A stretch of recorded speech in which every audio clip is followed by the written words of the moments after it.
নসিহত করব যে ভুলেও নিজের জীবনকে বিসর্জন দিতে যাবেন। আল্লাহ রাব্বুল আলামিন আপনাদেরকে সৃষ্টি করেছেন তার ইবাদত করার জন্য এবং তার জমিনে তার দিনটাকে প্রতিষ্ঠা করার জন্য। হেলায় খেলায় আপনার জীবনটা নষ্ট করবেন না, ঠিক আছে ভাই?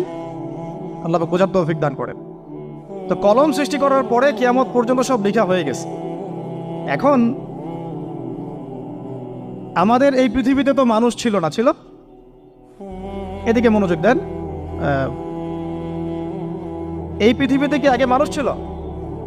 এই পৃথিবীতে আগে কি ছিল তাহলে বলেন? হ্যাঁ, মাশাআল্লাহ। এই পৃথিবীতে আগে কি ছিল? এখন ওরা নাই? সবার সাথেই কিন্তু একটা করে আছে। কমপক্ষে কয়টা করে? সবার সাথে কমপক্ষে একটা করে। আর কোন কোন জায়গা আছে যেখানে জিনের বড় বড় আখড়া আছে। পৃথিবীতে যে জায়গাগুলো থেকে